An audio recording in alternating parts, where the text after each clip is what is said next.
while. Maybe Nightfall's going to treat us to one. Let's find out as we get ourselves into the action here, ladies and gentlemen. Game 1 of BetBoom versus Team Falcons. The two top teams of the group right now. BetBoom, they are secured. Falcons, they're likely to be safe, but one win out of the 2 games they've got against BetBoom here would guarantee them the chance to secure a spot in the top 4 and definitely make it through to the next stage of DreamLeague Season 22. We'll see if they're able to get that hit. Better to control your own fate. You know, they have to rely on these other situations going your way. Just win. Let's smoke up here from BetBoom. First, we got that early reflection. So powerful, we have support Terrorblades. So we'll see if that can assist them here, as Malreen's going to scout out here, see if he can find a ward, but there's a smoked up Shadow Shaman to ruin that for him.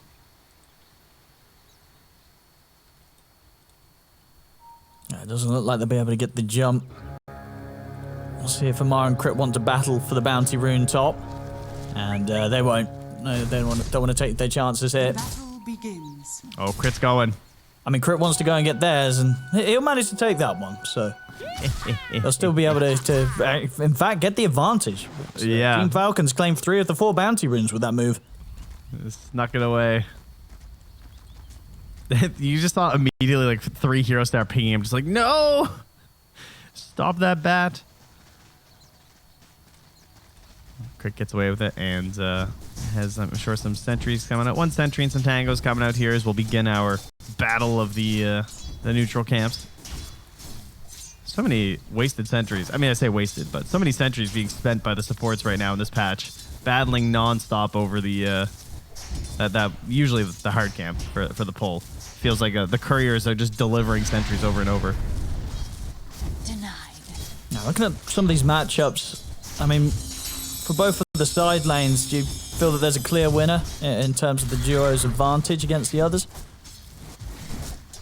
Not necessarily. I think that there's certainly risk for Nightfall. I mean, you have an Undying, which very much known as one of the better 5s to help you out, but it can still be snowballed. Crit's able to get quite a cheeky little pull here. He's been able to drag the creeps right around and make them meet beyond the tier 1 tower, so we'll be able to knock away a full wave. Same as we said, though, Nightfall's also been able to grab his and make them meet behind their own tier 1. So, well, this is pretty frustrating, sorry, for Toronto Tokyo too, because you don't get to do much as Undying in these situations. Because sometimes you'll see them run up and start pressuring the hero between the towers, but I don't think you can do that versus a Bat Rider. Then again, that would probably mean the Bat would have to like if you really wanted to bully an Undying trying that, you'd probably have to like take sticky napalm or something, which a Bat Rider's not really going to do. But as long as the Mars is closer to throw a potential spear with just like Firefly and Flame Break, then could go down, and they can't even punish Crit while he messes with Nightfall right now. This is very obnoxious. Now we're going to see Amar join back up with them after he was able to clear the wave only beyond his tower. They're trying to get it pulled away from the small camp. See once the level 2s are hit, if either side can make an aggressive move. Oh, Crit just 1 creep away from hitting the 2 himself. Toronto Tokyo is just going to be able to chase Amar right back from this ult. So the wave should be pushing in against him after these couple of melee creeps here die off for the Radiant. It's another creep wave pushing in, but that's going to end up going under the tower. That's Crit. He's really trying his best to sort of pull these creeps away and get them in a place that Amar can deal with them safely.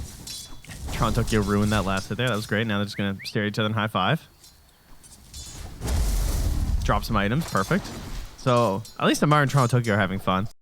The other lanes, I mean, I guess there is also some risk of death down bottom too here because you do this like Shadow Shaman and Rubik. So there we got enough disables that if you're a bit too... Oh, there we go. A little bit of all chat, some question marks coming out. I mean, this lane has been, it's a very interesting one with the position it's been in. I mean, Crit is doing his best to try and make sure that the creeps, despite kind of meeting Radiance creeps beyond the tier 1 tower top, that he can get them brought back over towards Amar. You know, he's trying his best to deliver them to his core. I don't think anyone's having fun in this lane. Like, that's definitely my read on the situation. Yeah. I guess Nightfall, because he's still managing to grab his last hits, but everyone else just seems kind of annoyed. I mean, where's Amar? I think is he going to take this one behind the tier 1 again and try and cut another wave? He will. He's finally managed to get himself a hold of some creeps, so he'll make sure to meet them and at least, definitely lock out the range creep. So, some crazy creep wave shenanigans going on in this top lane. It's annoying, though, too, because Terrorblade has, 14 armor right now when he's by the tower and everything, too, so he can also just, like, hold the wave really easily, stabilize things, totally fine, 0 pressure. I mean, Amar actually may be able to cut out 2 waves, actually, with this group of melee creeps he has. I mean, he's going to do it again, pull it in so it tries to get towards the ranged. See if he wants to aggro it round. He will, he'll aggro it round, get on the range creep. So this hasn't, despite the fact that Nightfall at the start was getting the lead and Amar is still very far behind, this is at least 2 waves, or at least a wave and a half that he's cut out in return. Down on the bottom lane, the Chaos kicks off as Crit comes in with a rotation, takes out Save. See if he can run down Toronto Tokyo as well, trying to get him under the tower. Won't be able to finish him off, but still bullies him all the way back. So, I think Crit sort of said, I don't know what the hell's going on top. I'm going to go down bottom and make something happen there. And he does. They get the kill. Yeah, once the Myra's safe, then if there's an opportunity down bottom, he wants to capitalize on that. So, opt for it right away. And Crit even going to get a stack going here, too, because as we know with all these Batrider players lately, not just Crit, they are trying to get as greedy as possible. You want to take full advantage of all these neutral camps and try and get some stacks going. Not for your Luna, no, for yourself. Don't be mistaken here. These are Batrider stacks.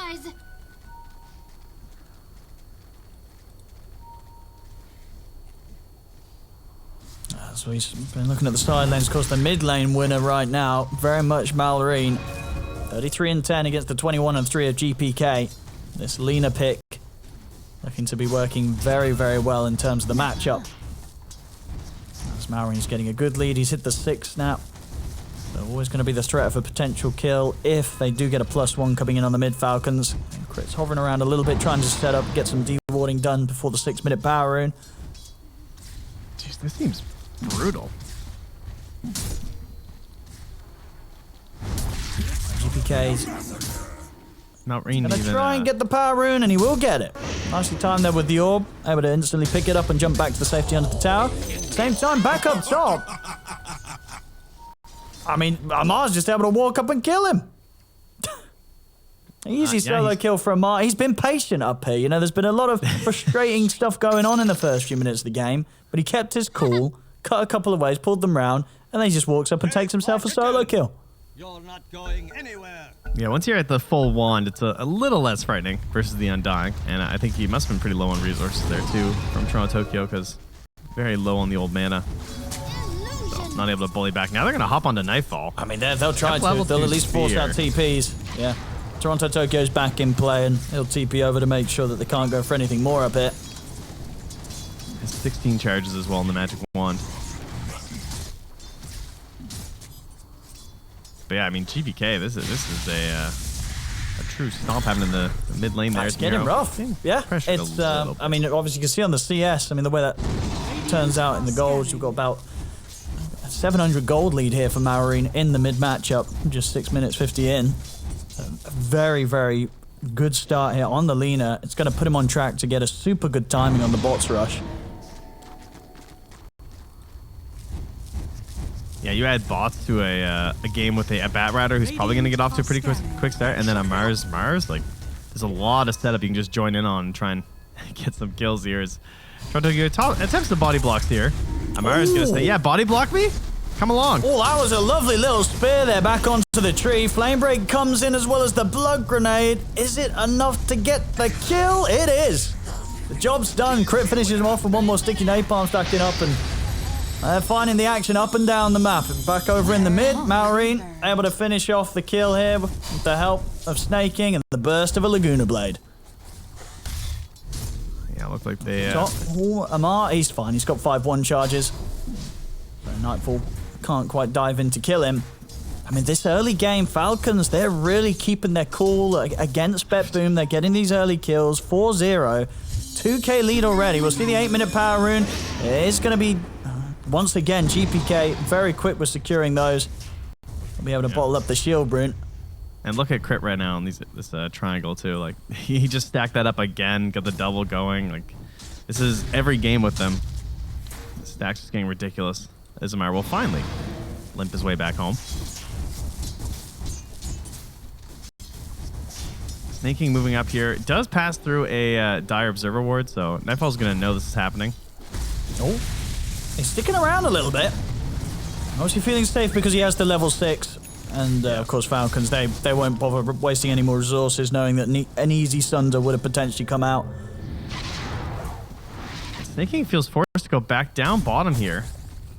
They do have an Observer ward here that is spotting save. Tower is under attack.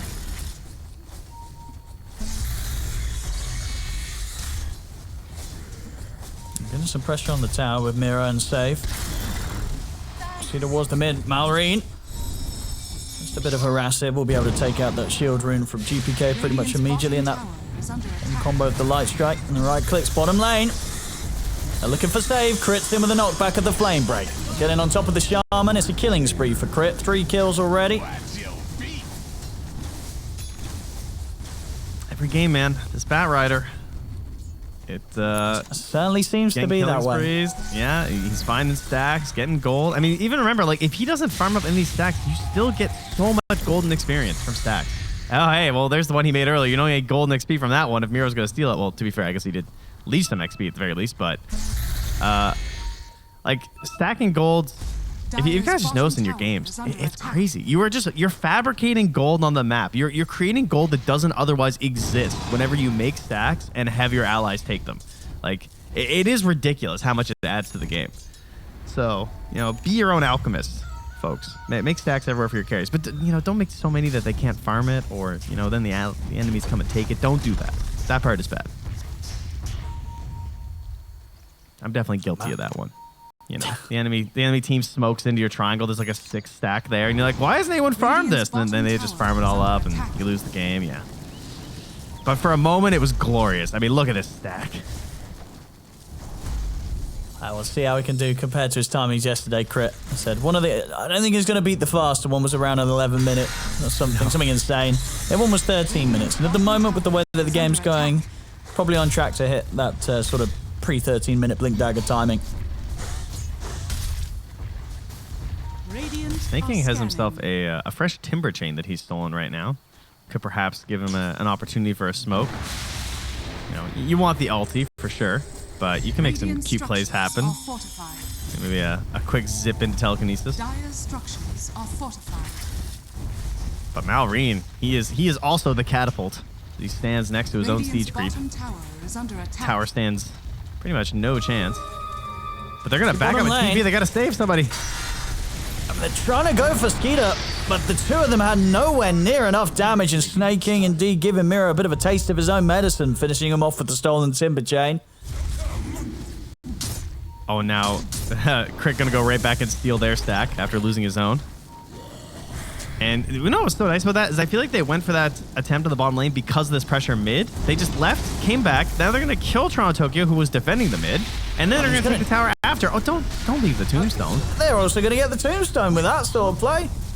Easy tombstone gold here for Malrine. As he continues to just zoom ahead. 6,300 net worth on this mid laner. Was 12 minutes in, 7-0, 3k lead. This is a pretty devastating early game for BetBoom. They're struggling. The kill gave him 235 gold. The tombstone alone gave him 150. It's a big bonus. And now the ancient stack. We'll see who this goes towards. I mean, he's already got a couple of these ones, Crit. They may be able to kill him, though. Shackle's there. Finally, they'll be able to pick themselves up a kill this game. They'll also get the Dream Coil. Oh, but the neutral creep. And how did the neutral creep end up killing him? He, like, took the coil snap damage and everything, but a neutral creep ended up killing Snaking. It was the Seder Banisher. Goes off. Yeah. Well, Snaking's happy with that one. Getting coiled mid timber chain is very funny. Oh, nice. We got the replay here. Look, they're getting coiled mid timber chain and snapping it, but still, that's not the damage that got the kill on him. The neutral creep gets him. No, Snaking. He's back in action and he's looking to set something up here. They've got the telekinesis into the light strike array off to the side. Crit's going to go for the last one to Nightfall. Lamar drops the arena down. Spear as well to try and control Nightfall, but Nightfall's pretty beefy. He's going to step up. He's looking for a thunder. He'll find it. Back up to full HP Nightfall. They've only lost saves so far. BetBoom trying to push on around the tombstone. They'll take the tier 1 look from Amar. Gets through the twin gate just in time. He's out of there. Snaking as well. He's got the stolen orb, so he's jumping away. BetBoom, they won't be able to catch him. I mean, it's another timber chain, but the orb's going to be up once more. He didn't actually jump in time. This time, Miro's actually quick enough with the timber chain. Snaking wasn't able to make it over towards the orb in time, so they do get the kill there. I think he needed a little bit more distance. Oh, Toronto Tokyo's in an interesting spot right now, though. Amar? Oh, imagine! I mean, they knew obviously he made it up here after he went through that twin gate on minimal HP, but he'd actually been able to juke around the two of them and still make it back to safety, Amar. Oh, there would have been so many tips if he managed that one. I thought he was just going to smoke and go for the Wisdom Rune, which probably wouldn't have ended too well for him. As likewise down bottom, crit. He gets out for now. Oh my goodness, he gets away with it. Doesn't get caught. Save ready to get it though. So sure, yeah, at least not able to get the steal, but still making space, and he'll be back out on the map. Lasu's just come back off cooldown. He's ready to go for it. Amar now has the fresh Yule set up here, prepared. Does not want Toronto Tokyo. Wants something a little bit bigger than that. But they might settle for him. Yeah, they'll see him. Quick burst of Marine. It's an easy one. Meanwhile, Skater up top here. Yeah, he's getting a lot of pressure onto this tier 1 tower. They won't try and defend this BetBoom. Tower to be taken. Both the 1 and the 2, Skeeter and Maureen in prime position at this stage. Maureen, he's got the gold for the Aghanim, so it's in bot Zags, 15 minutes in. He's going to have the setup here on GPK, coming in from Crit. GPK trying to jump away with the orb, has to drop the Dream Coil. Maybe they can get something in return. They'll look towards Crit with the Chakrams. He's up to the high ground with the remainder of the Firefly. Dukes up and down the cliff. The Blink's back up. Crit's going to get away.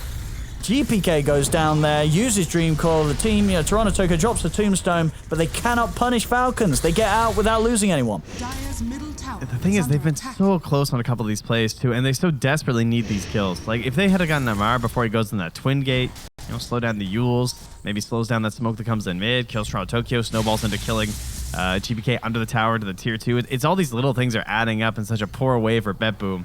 And it's the worst time of the game right now to be dropping these things because your TB is just trying to get into the match, see if you can get some gold up, but you've hit Blink Dagger on Bat, Bot's Ags, like you were saying, on the Lina, and then this Yule setup here on the Mars. Like, they are just going to run over this entire map and hunt for kills. Oh, Amar, he takes the chance. Drops the arena just in case there was going to be Miro within the tree line, but it wasn't to be. Miro, he'd headed down south. They'll turn and settle for something else instead, though. They'll get the setup and the burst to bring down save.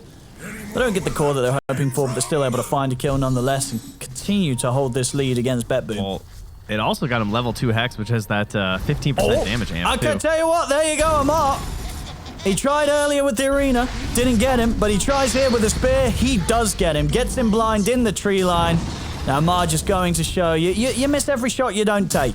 And Amar goes for it, and the second time round, it pays off. A big catch, a big kill, Miro's out of the game. This is like every Falcons game we watch. One kill ends, and we just look somewhere else on the map, and someone else is dying. Nightfall.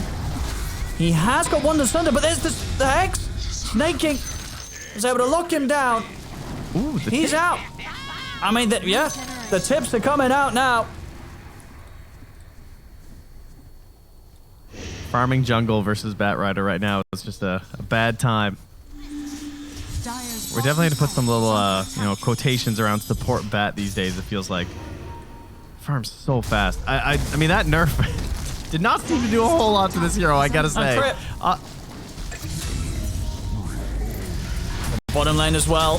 The kills don't stop. Toronto Tokyo's down. They've got the Dream Coil. Do they have the damage to threaten Amar, though? Amar's got arena backup. I'm more worried for the BetBoom heroes here. I mean, Amar. Well, he's not going to be on the mark with the spear. The phase shift is there in time. GPK's not going to be able to jump out, though. Quick telekinesis into a Laguna Blade. 16-2 here. Coming up to 18 minutes in. 9k lead for Falcons.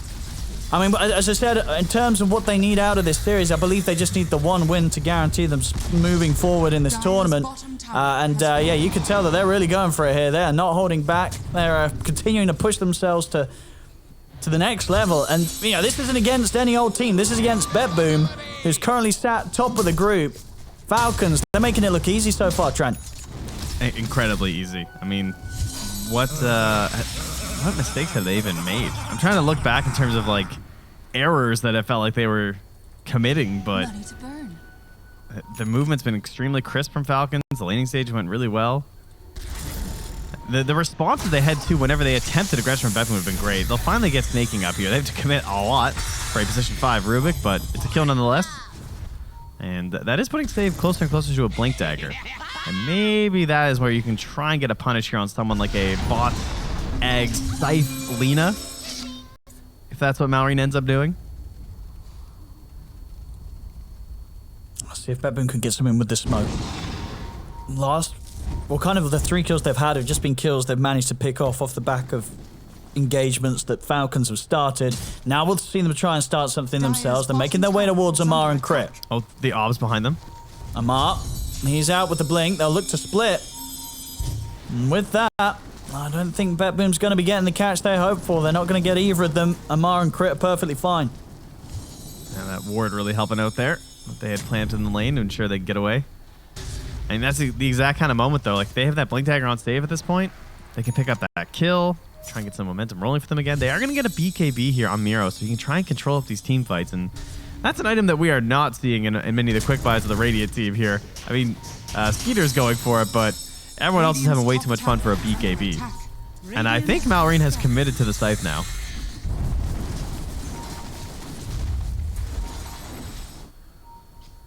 Smoke time for Falcons.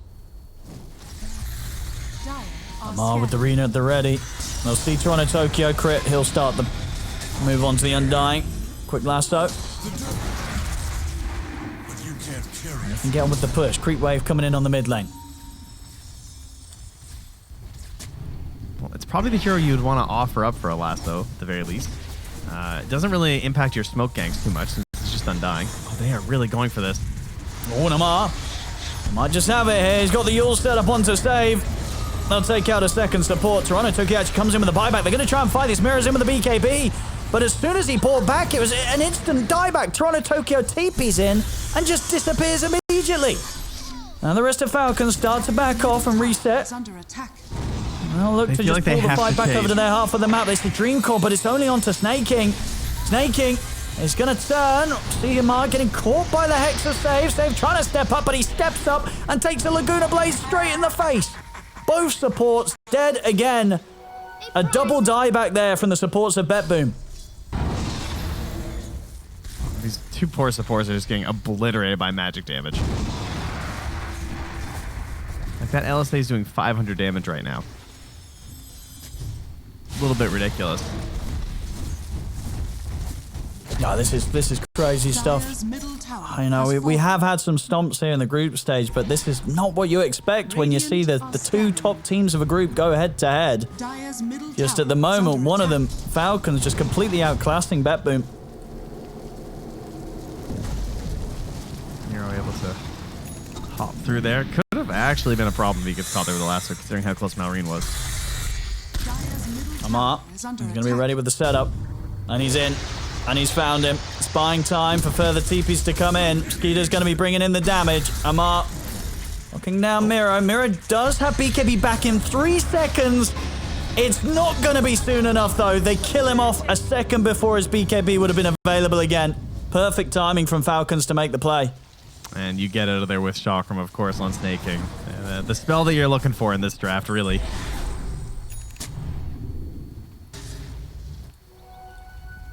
And they can really just dot their I's, cross their T's here, grab an Aegis. I don't really see much point going high ground. I mean, that's been a consistent thing for Falcons that we've seen as well, where they really don't rush it. They recognize, like, hey, like we have this map closing ability that we've gone for several times. We like pick up a lot of Blink Daggers, or like this example of the Bot's Egg Scythe on Malrine. So he's buying items that are just, they're gonna keep the win going, but they're pretty trash going high ground. So like, let's just not. Like, let's wait till we have BKBs and Aegis and all our nice and handy things before we make the big risk, because that's where the game gets thrown. Snaking will be dying up top here, but that's okay. Just a little scouting mission. The rest of Falcons get what they came for. Roshan taken. Aegis for Skeeter. See if they want to pressure here on the tier 2, try and force a reaction from BetBoom, or if we'll see themselves turn up towards the top lane to try and tackle BetBoom, because BetBoom will get the push going themselves. Try and at least get this tier 1 tower. Fortification comes out from Falcons.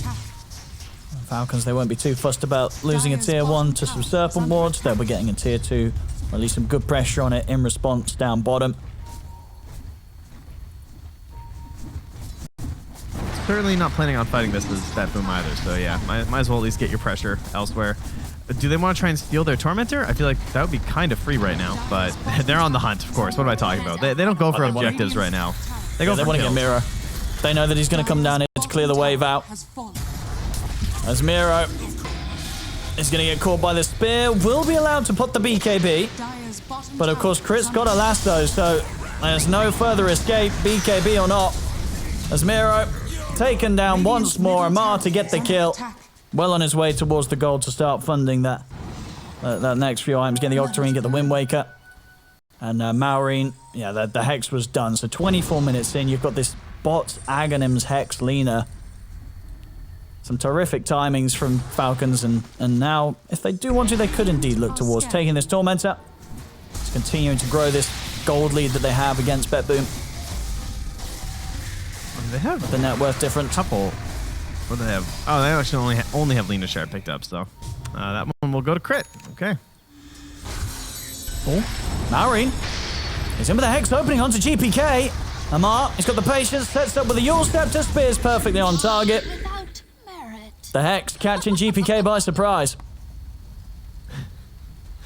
It's just such a savage item choice in this state of game, you know? And Malorine isn't even going to go for the BKB anymore. He had it queued up and he's like, I could just go Aeon Disc, you know? Dire are scanning. A little bit cheaper, yeah. You can definitely get away with it. Look at save. He still doesn't have Blink Owen. I mean, he's dropping the Serpent Wards here to farm a little Ancient stack. Leave him alone. Well, I don't think it was even a stack. It was just the Ancients alone. And not only is he going to lose his life, he's also going to give away, of course, this gold. Easy goal for Falcons as they'll farm the Serpent Ward. He's trying with the Serpent Ward. Denies. Is he going to be able to get many of them denied? No, easily the majority still going to Falcons. Together. Snaking and Amar ensuring he couldn't even. That's just so rude. I mean, it is one of those games at the moment, Trent. I mean, if you look at the scoreboard, okay, we'll hold that as Miro goes down again. Maureen just completely tearing up any hero that steps anywhere near him. It's one of those games where Falcons, they're yet to lose a core hero. None of the cores have died this game, Trent. Oh, one of those games, huh? Well, you know, Nightfall's only died once. So they got that going for him. Yeah, I mean, it's pretty much all resting on Nightfall's shoulders here on BetBoom. How's his farm doing? He's going for the BKB after the Skadi. Still not that close, though. Snaking very sneaky here. Oh, he's been incredibly sneaky. This he almost popped that smoke. That would have been so funny. Of course, they're smoking and TPing outside the base while they're doing a little bit of knocking here on the door. All right. Maybe they get Malorine. He still doesn't have his defensive item. That's true. This might be a kill. They might finally be able to get a core. Everything being dropped on Maureen, but Amar's in to back him up. The arena's dropped. Maureen's able to get up to the high ground. They're trying to kill him, but the Laguna's there off towards save. Maureen stepping away. GPK is going to get caught by the Hex. Miro will finish him off, though. They finally get a core. That's a lot of money as well, going the way of Miro taking down Maureen like that. Whether it matters and whether they can get anything else, though, that's another question. Because BetBoom, after getting that kill, they have to go full retreat. Nightfall, he's going through the twin gate, but Amar stops him in time. In with the spear. As Nightfall will fall. But finally, I mean, a little bit of a success story for them, Trent. They've managed to kill a core. Yeah. Feels a little bit better. I mean, something to take away from the game. Yeah. You got Miro and GBK straight away pushing out those side lanes as well. Getting themselves some gold. Space being made. Not ideal, but it's something. Still this 20k lead, and still... Okay, the Aegis is about to come to an end. But Skeeter's next item will be flying out very shortly. Pretty much having the completed Kanda. And when Malreen's back, he'll have his Aeon Disc in just a moment too. So crit jumps towards Miro. Miro. Yeah, he's correct. There's no lasso. Yeah, 10 seconds was still up on the cooldown.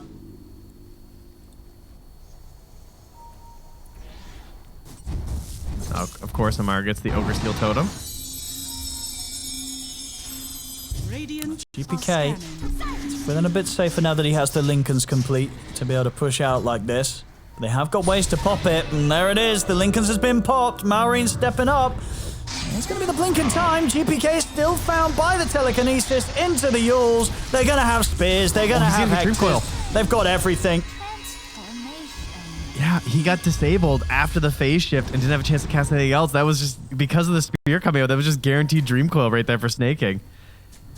Even threw it down just in case, but that's a great spell to steal on a Rubik. That extra cast range, going high ground. Oh, that's such an excellent way to open a fight as Rubik. Just like Dream Coil and immediately steal a spell.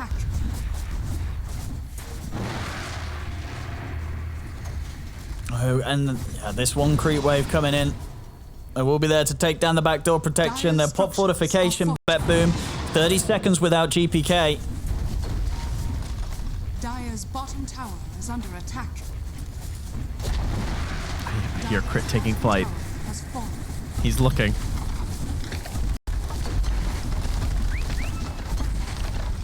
The bottom set gone. They're not going to be going anywhere either. They can keep this push going. They know how strong they are right now, Falcons. Yeah, they're holding way back. Snake King's waiting with this blink, with this coil, if they dare come close. Smoke time from BetBoom. They've got to try something. They can't sit back and let their base be taken like this. They'll head straight out down the mid. See if they can maybe catch Falcons whilst they're split up across the map a little bit. Yeah, they saw Malreen, the top lane. So we're hoping to get somebody. All right, we have the Blink Shadow Shaman. We got BKB. Got that Lincoln's on the puck. BKB almost done for Terrorblade. 25 gold away as Amara approaches. Oh, Crit! Looking for Crit! He actually jumps in and starts it himself. He gets straight in onto save. They immediately kill off Miro. Toronto Tokyo's caught in the arena. I mean, the moves are just so quick from Falcons, and it is indeed over. GG is called. I mean, after you smoke out like that and you end up being the ones getting jumped, you know it's over. I mean, it was over quite a while ago. Did he scan where they were smoking?